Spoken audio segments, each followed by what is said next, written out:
Mesmo que seja breve o existir neste mundo, o tempo de Deus é para sempre. Eu vou viver a vida eterna. Eu vou viver, o tempo de Deus é para sempre. Eu vou viver a vida eterna. Efésios, capítulo 4, versículos 29 ao 31. E deixa marcado esse texto, porque nós vamos retomá-lo na segunda pregação. Nenhuma palavra má saia da vossa boca, mas só a que for útil para a edificação, sempre que for possível, e benfazeja aos que ouvem. Não contristeis o Espírito Santo, o Espírito Santo de Deus, com o qual estáis selados para o dia da redenção. Toda amargura, ira, indignação, gritaria e calúnia sejam desterradas do meio de vós, bem como toda malícia. Palavra do Senhor. Toda amargura, ira, indignação, gritaria, calúnia sejam desterradas. Que imagem espetacular e atualíssima, de modo especial num tema feito a cura dos traumas. Nós vamos, consciente ou inconscientemente, introjectando dentro de nós, semeando dentro de nós traumas que com o tempo virão à tona. Algumas plantas, a germinação é muito rápida. A planta que germina de um dia para o outro. Tanto que a professora faz a experiência lá para os alunos, antigamente fazia, de levar um copinho, de preparar o terreninho, de plantar um feijãozinho, de regar. Aí alguns dias foi lá, o feijãozinho nasceu. É fácil ver. Mas existem sementes que levam milhares de anos. Quando descobriu-se a tumba de Tutancâmon, que é o grande não, ele foi até pequeno, ele ficou famoso exatamente porque acharam o túmulo dele intacto. O túmulo dele no Museu do Cairo hoje tem, acho que metade do museu é só o que tinha dentro do túmulo do homem. É de uma riqueza histórica espetacular. Então acharam muita coisa na tumba dele. Entre as coisas que acharam tinha semente de trigo. Veja, esse senhor morreu 3.000 anos antes de Cristo. Portanto, quando acharam essa semente, fazia 5.000 anos que ele tinha morrido. E eles perceberam que a semente daqueles trigos, que as sementes daquele trigo estavam num estado interessante. Alguém teve a ideia, se plantar. Nasceu e produziu trigo. 5.000 anos depois a semente ficou dormindo. Há outras sementes que têm uma casca mais dura, que leva 2 anos, 5 anos, 10 anos. Algumas sementes precisam de um choque, senão elas não germinam, a casca é dura demais. Algumas sementes, por exemplo, quando você compra lá o pacotinho de flor e fala assim, exige dormência, bota na geladeira 3, 4 dias antes de plantar, que é para levar um choque, que é para quebrar a casca. Algumas sementes você precisa botar na água quente, ferver a água, jogar rapidamente lá dentro para quebrar a casca, e aí planta e nasce. O que o São Paulo está falando aqui é que há na nossa vida espiritual também sementes de mágoa, de ressentimento, de trauma, que caíram no nosso coração e que foram enterradas. Eu vou falar sobre perdão na segunda pregação de hoje de manhã, mas já é bom lembrar isso. A atitude mais errada que a gente tenta fazer é esquecer os traumas. Padre, foi uma experiência tão ruim que eu não gosto nem de lembrar. Pois eu digo a você, meu irmão, você precisará lembrar.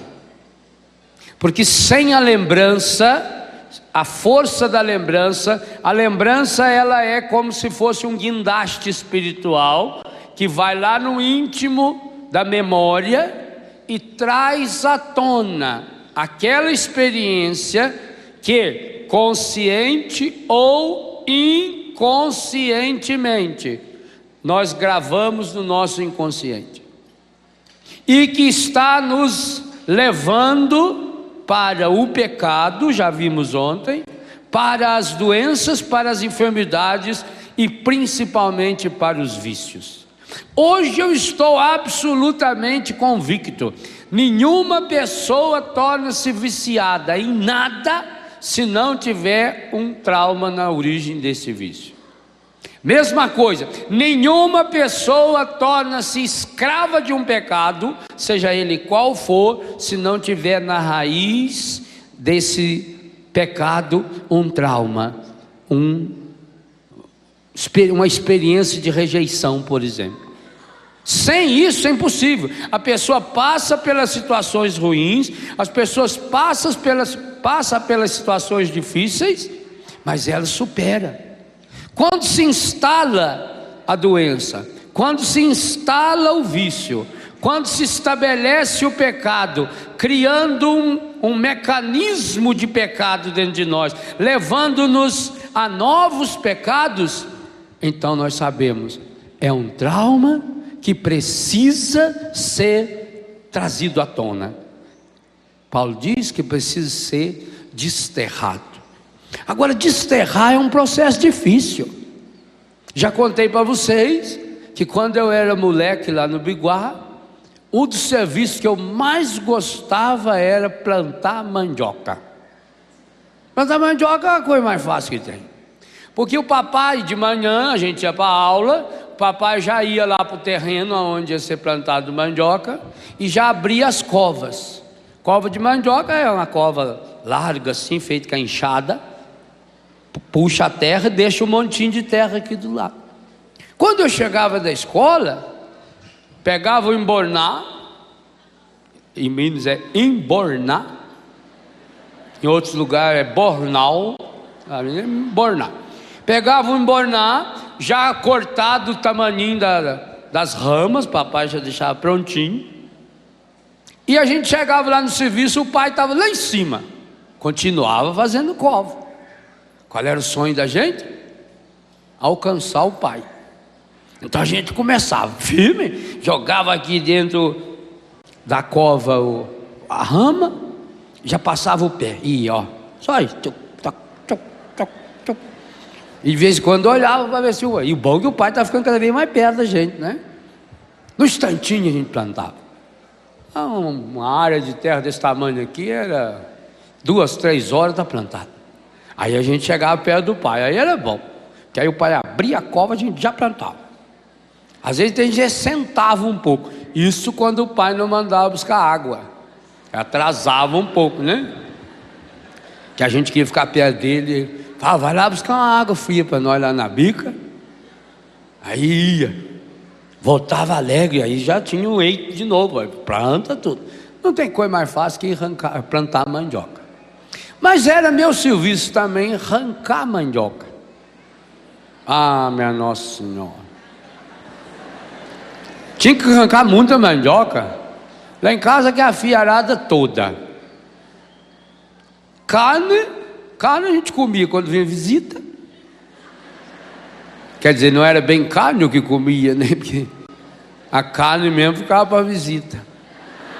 Aquelas pernonas, que você olhava, aquilo ria para a gente. A gente comia pé, pescoço. E era bom o pescoço, né? Ficava assim, não, eu gosto. Não tem outra coisa para comer. Costela, aquela costelinha do frango. Parte ruim do frango, a gente comia. O resto, meu filho, é mandioca. Mandioca cozida, mandioca assada, mandioca macetada com leite, mandioca com açúcar, bolo de mandioca, pudim de mandioca, pão de mandioca, né? Mandioca frita é bom. Ensopadinho de mandioca, minha mãe sabe fazer um ensopado de mandioca, é um negócio de louco, com cheirinho verde assim por cima, fica aquele caldo grosso, beleza, né? Então tinha que arrancar muita mandioca, mas também tinha que arrancar mandioca, porque com a mandioca você tratava dos bichos, as galinhas e os patos. Tinha um toquinho lá assim, você pegava a mandioca batendo, tic, tic, tic, tic. Quando você começa a bater, as galinhas já vinha tudo, os patos já chegava tudo ali na hora. Tratar deles, tratar dos porcos. Então tinha que arrancar um carrinho 2 de mandioca. Agora você imagina um moleque de 9 anos de idade, 10 anos de idade, 11 anos, para arrancar um negócio daquele. Porque você ia com enxadão, ia fofando a terra em volta, de vez em quando grudava no pé da mandioca e puxava. Às vezes nem mexia. Às vezes dava raiva na gente, vontade de... Mas era pior, porque você desce com força com o enxadão, aí cortava a mandioca. Aí você tinha que arrancar aquela parte que sobrou. E aquela parte, aquilo entra por baixo assim. Se tiver uma pedra, então ela vai por baixo da pedra. Tem mandioca que sai do outro lado da casa, vira assim, faz a curva. Faz a curva no baixo do ribeirão, né? Mas aí a mandioca cresceu muito. Aí é mais difícil da gente arrancar essa mandioca. E também o sabor não é muito bom. Melhor que a sua não cresça tanto assim não. É difícil arrancar mandioca. E sempre ainda ficam umas raminhas lá, e tinha que arrancar. Todo o processo de arrancar é um processo doloroso, um processo difícil. Então desterrar os traumas, meu Deus, é um processo. E é importante que você saiba disso, que não é um processo automático. Hoje em dia a gente está acostumado com as coisas rápidas. Telefone é na hora, meio de transporte é na hora, tudo rápido. Antigamente você precisava fazer uma viagem, precisava esperar quantos dias? Vários dias, mesmo avião para a Europa, avião para os Estados Unidos, ia um por semana. Hoje que vai vários por dia, então você tinha que programar, as coisas eram lentas. E mesmo as estradas, os carros não andavam tão rápido, feito os carros de hoje. Então foi o progresso, associou a mentalidade da rapidez, da eficiência, das coisas automáticas. Hoje quase tudo é automático. Você vê aqui, um microfone. Quanta tecnologia tem um trenzinho desse aqui? Onde está o fio que leva a minha voz lá? Para ir precisa de um transmissorzinho que tem aqui e outro tem lá dentro. É altíssima tecnologia, mas é rápido. Então você acostuma com as coisas rápidas. Em casa, quanta coisa você tem que é rápido. Inclusive comida feita rápida. Antigamente para fazer feijão você tinha que pôr ele de molho na véspera, lavar bem, colocar o dobro de água e deixar lá. Ele ficava de molho, tapado a noite inteira. Aí se chegar de manhã, olhava, ele está inchado, meio engruvinhado assim. Aí leva com aquela mesma água para o fogo, que aí já vai dar o gosto que ele pegou. Hoje em dia a gente vai lá no almoço, 1 hora antes, vai lá, pega um punhado de feijão, põe numa panela de pressão, fogão a gás, aquilo cozinha, também não tem gosto de nada. Por isso que precisa pôr tanta bobagem dentro do feijão. Tem que pôr bacon, tem que pôr chuchu, tem que pôr isso, tem que pôr aquilo, tem gente que põe repolho. Quem mistura qualquer coisa no feijão é porque não sabe fazer feijão. Não sabe.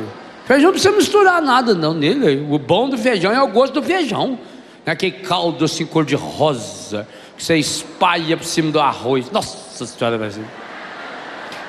Eu tenho saudade quando eu trabalhava na fábrica, que a minha tia levava o almoço, a janta para mim. De vez em quando eu lembro daquela marmita, um marmitão assim, de 1,5 kg mais ou menos. Aquele arroz branquinho do lado, e ela punha e carcava assim, minha tia, madrinha era generosa, né? Carcava aquele arrozinho, ficava aqui do lado, aí ela punha aquele feijão penetrava assim no lado do arroz, e um baita de um ovo frito, nossa, mãe. Aquele ovo amarelinho assim da galinha caipira, oh beleza, a gente comia de colher aquele lá, e a gente tinha que comer rápido, que era para ter uns 10 minutos, para fumar um cigarrinho depois da janta, né?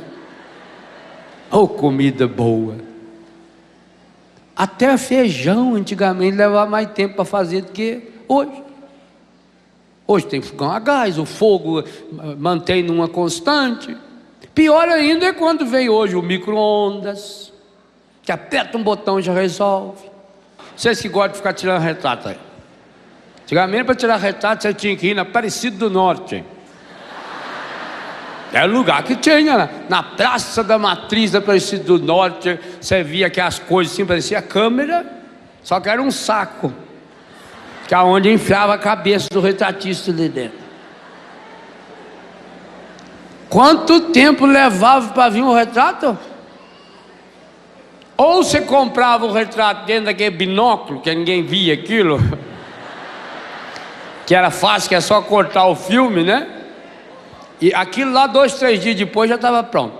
Você usava aquele chuveirinho assim, vinha tampinha azulzinha, verdinha, vermelhinha. Tinha gente que tinha coleção daquilo. Aonde está guardado os seus retratos daquilo? Você chegava numa casa, eles vinham com a caixa assim, e você ficava lá, olha aqui que você é pequeno, olha a avó, olha. Ele punha na luz para ver melhor. Olha a avó, que beleza, o tio. Olha ali, tinha vestido ali, olha. Era difícil. E para vir no papel, nossa mãe. 3x4 para documento, você ia lá, só pegava de uma semana. Eu me lembro quando os fotos começaram a fazer promoção. Foto 3x4 em 2 dias. Eu falei, nossa, em 2 dias? Depois veio para 1 dia. Depois veio para no mesmo dia. Depois veio para 3 horas, 2 horas, 1 hora. Hoje, antes de se tirar, já entrega a foto. A evolução, a rapidez, é tudo rápido. Principalmente se for japonês. Japonês só um tira foto. Os outros compram cópia, por isso que é barato lá. É tudo igual, né?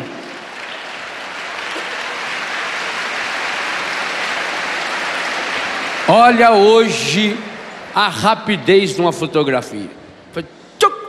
Olha ali na hora. Digital. Não precisa nem imprimir. Joga lá depois para o computador, olha na tela, imprime. Que maravilha! Corremos o risco de pensar que com as realidades espirituais, afetivas, acontece a mesma coisa. E não acontece.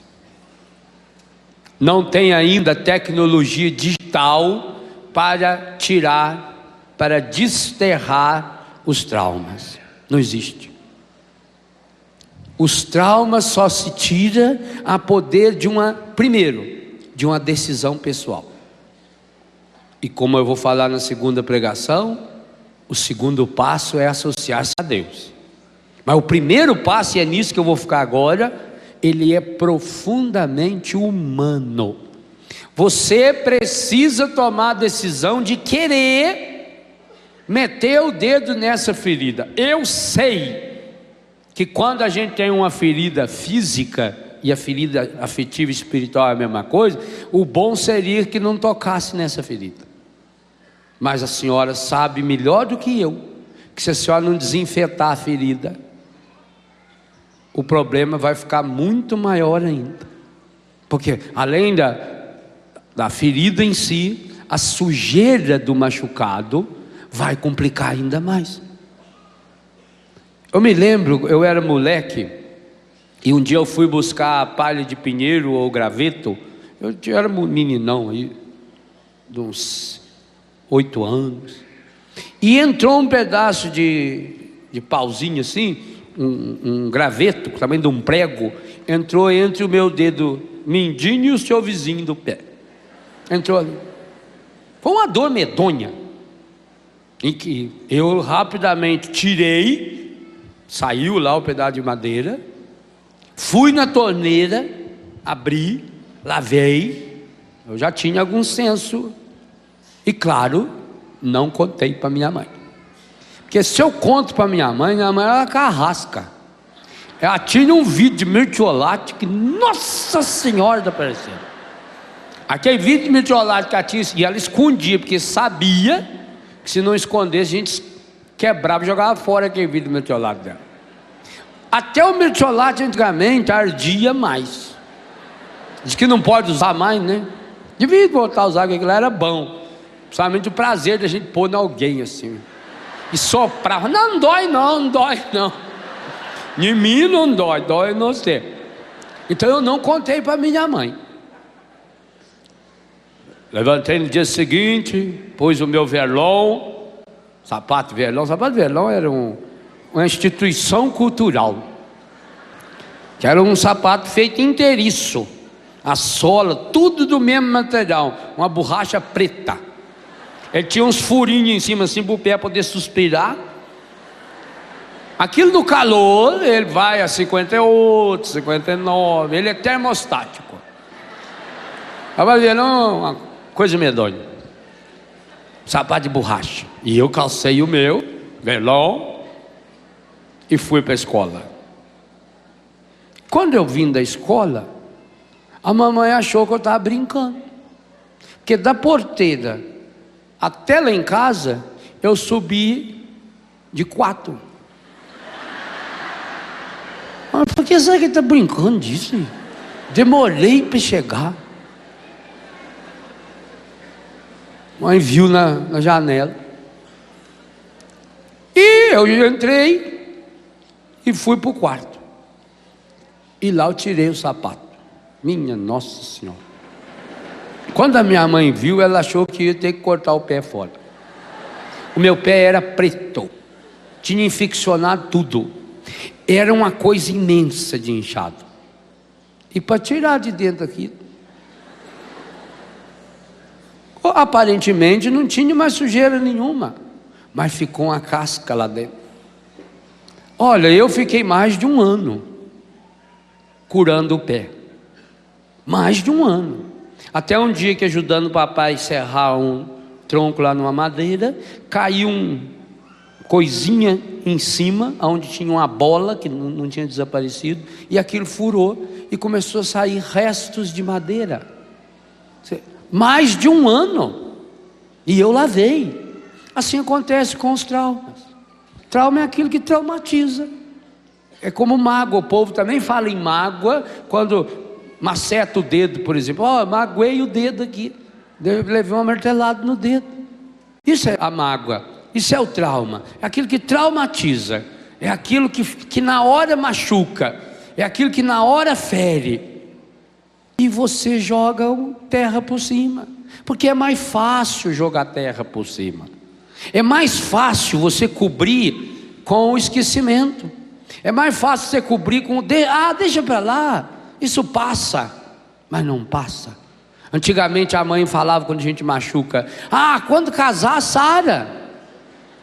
E aí quando casa, além de não sarar, complica, porque encontra os traumas do marido agora, ou da mulher, Além de não sarar, complica muito. Então essa tendência rápida nossa do micro-ondas, essa tendência do controle remoto, a gente joga para o campo espiritual. E a gente tenta também esconder. Não, deixa para lá, isso aí não é nada. Pior ainda, esse é o primeiro tipo de trauma que fica depois atazanando a nossa alma. O segundo tipo de trauma é aquele inconsciente.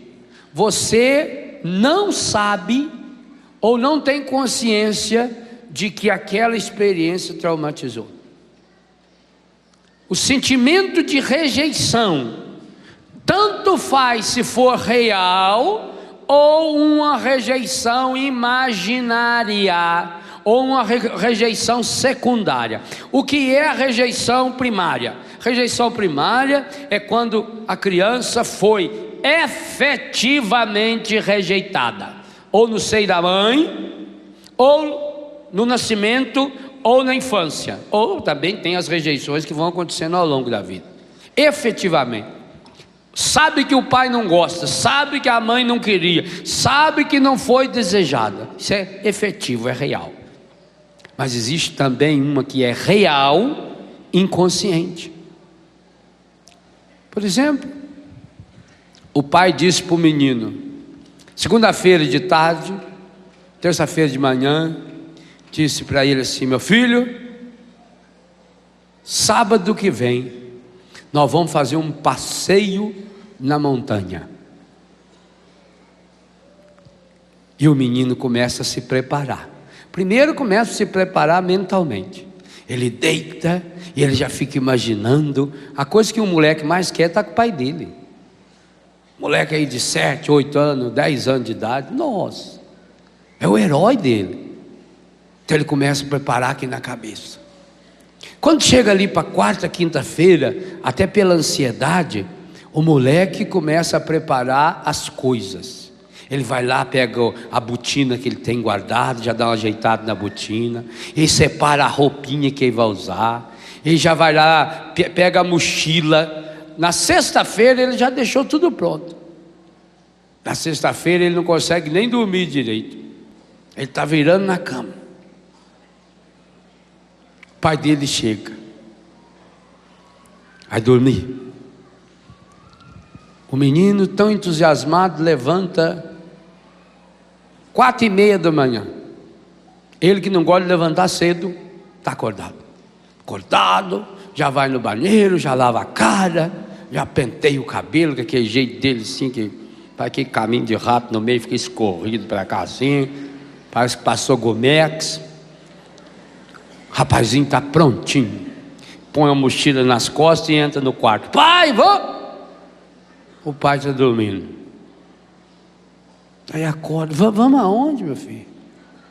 Pai, nós não vamos passear na montanha. Oh, meu filho, pai não vai poder não. Pai vai ter 7 horas, já pôs o despertador aí para 6. 7 horas o pai vai ter que trabalhar. Meu Deus, olha o sentimento de rejeição que entrou no coração desse moleque. Mas também olha a indelicadeza dessa anta. Se ele já sabia que ia ter que trabalhar, então vai na sexta no mínimo. Quando chegou, vai lá no quarto, bate na perna do menino, diz: olha, eu tenho uma notícia para você, boa e ruim. A boa é que nós vamos poder passear 2 dias na montanha. A ruim é que vai demorar daqui 15 dias. Pronto, falou a verdade, achou uma saída. Mas sabe, o grande problema dos adultos é que adulto acha que criança não sente, que criança não é gente, não dá explicação para a criança. Hoje, gente, os treinadores de animais dizem, tem gente que acha que a pessoa é louca, mas é real. Os treinadores de animais hoje dizem que você deve comunicar ao seu animal de estimação qualquer alteração no programa da sua vida. Eles entendem tudo. Você tem que falar para o seu cachorro: mamãe vai viajar, né? Você vai ficar responsável de cuidar da casa. E o cachorrinho balança o rabinho. Claro que se você souber falar isso no idioma dele, ajuda, né? Tem gente que sabe, tem gente que late com perfeição, sem sotaque, né? Tem que falar pro cachorro. Gato é um que você tem que conversar muito com ele, porque senão a hora que você chegar, ele abriu a geladeira e cagou dentro. Gato é um bicho medonho. Ele fica isso. O sofá, sabe aquele sofá que você comprou em 30 vezes naquela loja lá em Curvim, que era o seu sonho, aquele sofazão? Você vai ver. O gato deixou a impressão digital dele assim, porque a senhora não avisou. Não teve uma conversa franca com o gato. Mamãe vai precisar ir, vai para Canção Nova. Você pode sintonizar aí no canal, vai aparecer.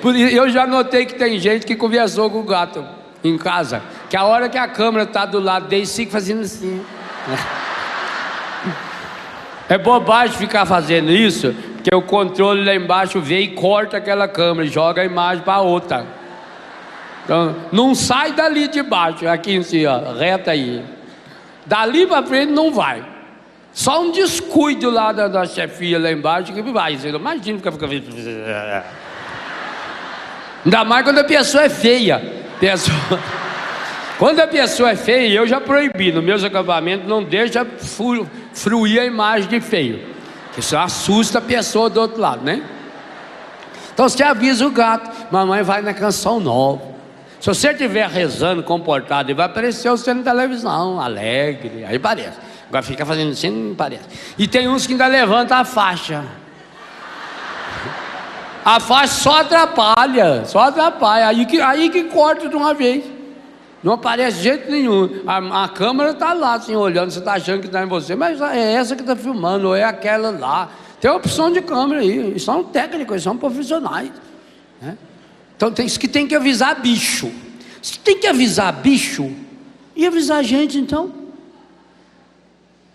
Criança. Quantas vezes, gente, a criança berra, urra, porque a mãe sai de casa e não avisa a criança.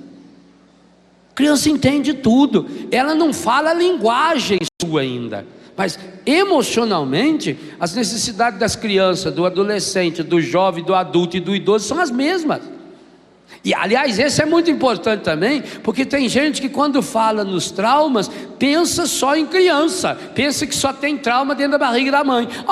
Eu, por exemplo, tenho certeza absoluta que eu não fui rejeitado na barriga da minha mãe, absoluta, e nunca fui rejeitado pela minha mãe, nem pelo meu pai, em nenhum momento da minha vida, conscientemente nunca. Quando eu fiz o livro Rezando a Vida, eu fiz uma pesquisa dentro de mim, eu queria descobrir, nunca tive essa rejeição. E quem conhecer meu pai e minha mãe, meu pai agora só no céu, minha mãe na terra, sabe por quê?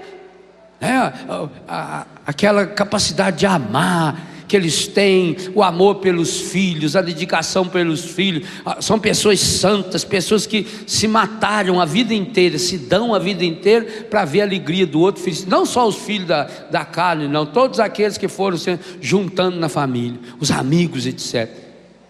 Aí a gente entende que, mas nós adultos temos rejeições. Você idoso então, no Brasil, meu Deus, piorou mais ainda. O idoso no Brasil é hoje a grande vítima da rejeição. Começa já pela rejeição física, porque o corpo não corresponde mais, porque não se acha mais bonito como as pessoas que tinham o corpo novo, porque o organismo não corresponde mais no campo da saúde, porque já não pode comer mais como comia quando era antes, porque já não consegue dormir, deita, morre de sono, de cansado, dorme 1 hora, 2, não dorme mais. Fica virando na cama, vira para um lado, vira para o outro. Aí a cabeça vai aonde? No passado. nas lembranças do passado, e fica lamuriando, lamuriando. Ah, o meu tempo como era. Isso é rejeição. É porque a pessoa se sentiu rejeitada. Rejeitada na sua beleza física, rejeitada na sua saúde, a sua pele. Você que é idoso, não tente disfarçar não que você é idoso. Descubra a beleza de cada ruga. Diga que se olhar no espelho que você vê que está cheio de ruga, diz, meu Deus, que maravilha. Eu tenho uma filha, a Camila já esteve aqui. A Camila, ela é uma criança, tem 22 anos, mas é uma criança. Uma das coisas que ela gosta de fazer quando eu estou sentado, ela vem, passa a mão no meu cabelo, e ela quer descobrir quais os consagrados responsáveis pelo meu cabelo branco. Aí ela marca um pedaço e fala, esse é fulano, né? Eu falei, tá vendo? Esse é cicrano. Você que é idoso, você pode fazer isso em relação aos seus filhos, aos seus netos. A ruga vira troféu, porque não tem coisa mais medonha nesse mundo do que uma véia que faz plástica para esticar as rugas. Nossa Senhora, que coisa horrorosa. Deforma a boca, vai assim. Ela não consegue mais parar de rir. Ela fica assim. Ela vai no velório do filho e... Nossa Senhora. Se você tem um problema físico, seja em que parte for do seu corpo, e que a cirurgia plástica resolve, vai lá e faça a operação. Não é pecado nenhum. Mas esse povo que faz lipoaspiração para tirar meio quilo de gordura do abdômen, isso é pecado. Eu digo que é pecado mortal. Vai fazer um esforço, faz ginástica, anda, vai peneirar arroz. Pessoa, peneira arroz, você vê, é a melhor ginástica, a melhor academia que tem é peneirar arroz. Que é movimento, você joga para cima assim, dá sopra, ajuda o olho a ficar mais intenso, que aquilo cai nos olhos, você estica, vai lá, assim. Vai bater roupa, vai. Olha a ginástica que essa academia devia voltar a fazer isso. Lavar a roupa na tábua, esfrega, também porque não tinha aqueles produtos, todo era no sabão de cinza, esfrega. Inclusive a mão fica mais macia, né? Porque esfrega a mão junto já também, né? Não, eu não consigo, eu tenho uma gordurinha localizada aqui.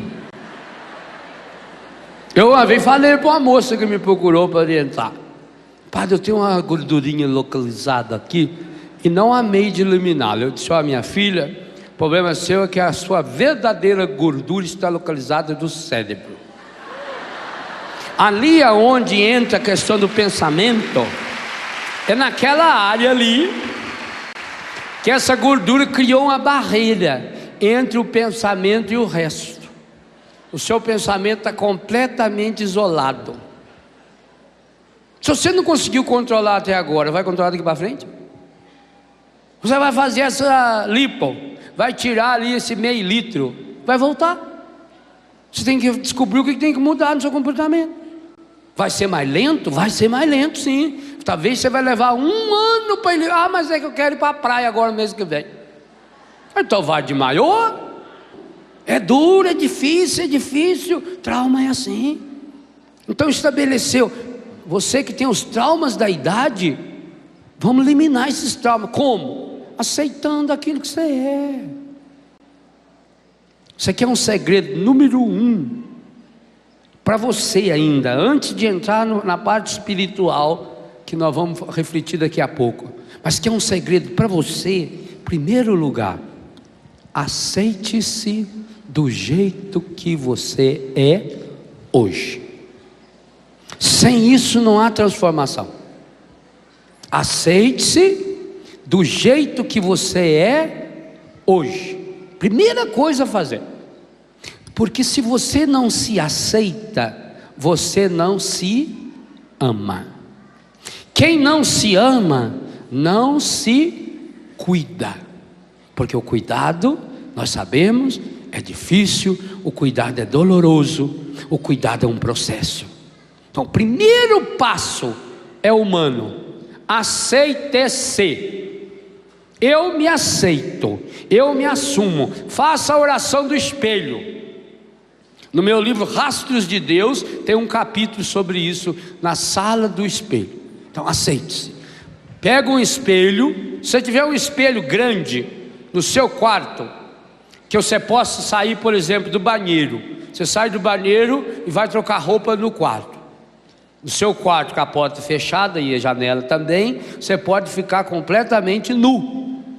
Então, se tiver um espelho grande, melhor ainda. É uma oração excelente, oração humana ainda, é o primeiro passo humano. Você olha para você nu, olha de frente, olha do lado, vê lá onde tem as gorduras, tem aquelas marcas. Cada corpo de cada pessoa tem uma marca específica. Tem um que tem uma mancha no braço, outro tem uma mancha na perna, outro tem uma mancha no joelho, outro tem uma berruga a mais, outro tem uma mancha de nascença. Olha para você e diante do espelho diz: eu me aceito. Diante de Deus, eu me aceito do jeito que eu sou. Esse é um passo importantíssimo. Um segundo passo na aceitação, você pode fazer e deve fazer quando você deitar na cama para dormir. Até é bom, se você quiser fazer essa oração, ir um pouquinho mais cedo para a cama, uns 15 minutos, não precisa mais do que isso. Essa oração que você começa com 15 minutos, depois você faz em 1 minuto ou 2. Vai para a cama, já com seu banho tomado, dente escovado, desliga a luz, Deus o livre, televisão nada ligado, nem som, nada. Você deita, talvez até para relaxar um pouquinho, tira o travesseiro, põe o travesseiro em pé aqui, deita, com a barriga para cima, com a mão alongada aqui, fecha o olho, começa a respirar pelo nariz, soltar suavemente pela boca, e começa a concentração no seu pé. Toma consciência do seu pé.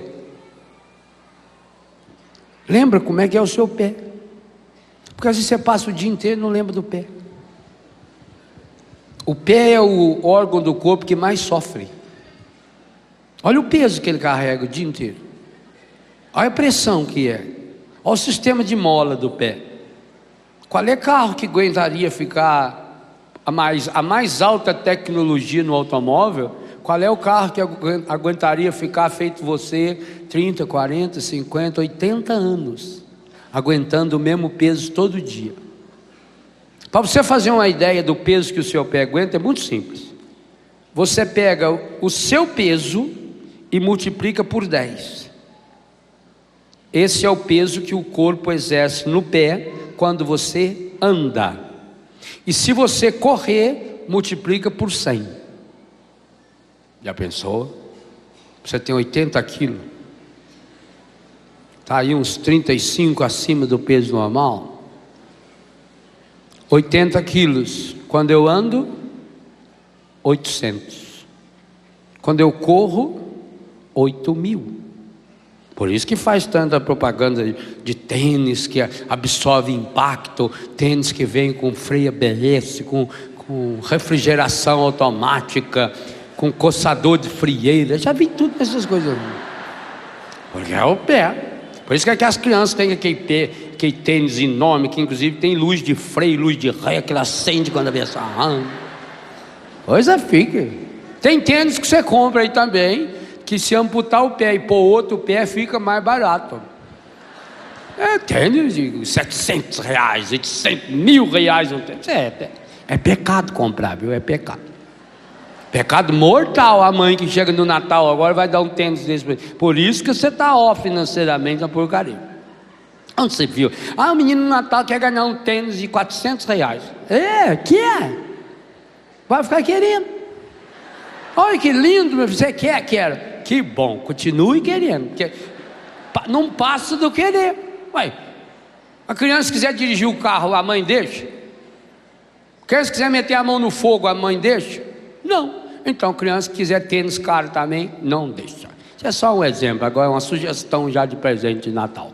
Vai lá, compra aquele falsificado, que o pessoal da Receita Federal esquece que eu estou falando aqui. Que você compra por 20 e é igual. Ninguém sabe se é falsificado ou não, mas compra um de marca mais barata também. Tem muitos que não é falsificado e a marca mais barata. Compra aquele, precisa não é para andar no chão. Se você comprasse um tênis que andava para você, aí é diferente, ó. Tem que ser caro. Não, esse tênis aqui, você põe o pé dentro dele e ele sai andando para você, ele é automático. Você não precisa fazer nada, ó, você descansa dentro dele. Ele já vem até com sofazinho para calcanhar, assim, senta ali. Isso é um absurdo. Então você começa com o seu pé. Seu pé está dolorido, como é que ele se encontra? Conscientize do seu pé. Eu aceito o meu pé. Tem muita gente, claro, tem gente que você olha para o pé até compreende que a pessoa tenha trauma, porque aquilo parece um pavão. O pé feio. Pior é quando é feio e mal cuidado. Aquela unha tudo torta. Tem uns que não cortam o canto da unha, vai que a sujeirama vai entrando ali. Aquela unhazinha vai apodrecendo, vai entrando por dentro da carne assim. Não faz uma cutícula, não faz nada, não corta a unha, não passa uma lixa, um esmeril. Enfim, quanta coisa tem. Não dá um trato no calcanhar. Aí até a gente tem razão da pessoa ter trauma. O problema não é trauma não, o problema é descuido. Aceita, ama, cuida. É descuido. Eu não amo meu pé. E é um pecado que eu não amo meu pé, porque o peso que ele sustenta, ele que me carrega. O salmista vai dizer: como são belos os pés do mensageiro que anuncia a palavra. É belo também fisicamente. Então, cuidar do seu pé. Para cuidar do meu pé, eu preciso amar o meu pé. Para amar o meu pé, eu preciso aceitar. Deitado na cama, em silêncio, respirando mentalmente, eu aceito o meu pé. Aceito a minha canela. Vai subindo do seu corpo. Você não precisa ter vergonha de falar do seu corpo. Para você mesmo ainda. Tem alguma mancha, alguma marca? Gente, quantos de nós aqui já machucamos a canela e sofremos muito? Porque é um lugar que demora muito para sarar. É ferida na canela. E inclusive há uma lei na matemática encardida, em que quando você tem um machucado na canela, tudo que puder bater em você, baterá na canela. Já notou isso? Quando você está com o dedo machucado, qual é o lugar que você bate na quina? Com certeza. Depois você vai passar anos sem bater na quina, mas se machucou, o machucado parece que atrai a quina. Eles namoram. Quina de mesa, quina de móvel, com machucado na perna, eles namoram. Eles têm uma relação íntima. Depois desaparece. Quantos têm ferida na canela? Quando era criança, aquele feridão assim, aqui vai crescendo. Alguns inclusive depois ficam na rua assim, põe um pano e fica lá. Não sara. E continua comendo carne de porco, continua tudo que não presta, come. A ferida está desse tamanho lá assim. Nem lava direito. Aceita a sua canela. O joelho, o órgão do corpo que sofre toda a flexão, todo o movimento. Quanta gente hoje não ajoelha mais na igreja. Ao nome de Jesus, todo joelho se dobre no céu e na terra e no inferno. Toda língua proclame para a glória de Deus Pai, Jesus Cristo é o Senhor. Então você vai aceitar o seu joelho. Está vendo? Começou do pé, está subindo, calcanhar, subiu para pé, para canela, joelho, coxa. Quantas pessoas têm trauma da coxa? Porque acham que a minha coxa é muito grossa. Outro acha que é muito fina. Outro acha que tem varizes. Uma variz parece mais lá para baixo. Outro acha que não tem pelo. Tem pouco pelo. queria ter mais peludo, outro que é peludo demais, e fica pondo defeito nas coxas, principalmente porque a sociedade é uma sociedade que explora a coxa de uma forma até pecaminosa. Tem moço que tem inveja por não poder usar mini saia, mas louve a Deus, pelo menos guarda as suas coxas para quem um dia merecer encostar ali a orelha, né? Um dia alguém vai merecer. Entrega, aceita a sua coxa do jeito que ela é. Você não tem jeito de mudar mesmo. Órgãos genitais, nádegas. Gente, você nunca vai ver as suas nádegas do jeito que ela é mesmo. Porque quando você olhar no espelho, você vê ela já está distorcida. O espelho mostra distorcido. Eu não sei para que você está preocupado também com as suas nádegas. Está aí, a função dela é sentar. Ela está ajudando você a sentar. Então, servição que ela faz. Descansa você. Também tem alguns que a nádega ajuda a equilibrar a pessoa para andar. Você pode ver, quando uma pessoa começa a aumentar para frente, automaticamente cresce também. Que é para a pessoa, senão a pessoa não ia andar mais em pé, fica arcada para frente. Então é o contrapeso, é o balanço, né? Aquilo, por isso que você tem duas, um de cada lado, para equilibrar direitinho, ajuda a andar. Mas também a função mais importante dela é o impacto do resto do corpo sobre a perna. Quantos, talvez até vocês que estão aqui na cadeira de roda, sofreram alguma coisa nessa linha. Quantos têm artrite, artrose, hérnia de disco, desgaste das articulações? A nádega oferece um amortecimento importantíssimo. Aceite suas nádegas, aceite seus órgãos genitais do jeito que são.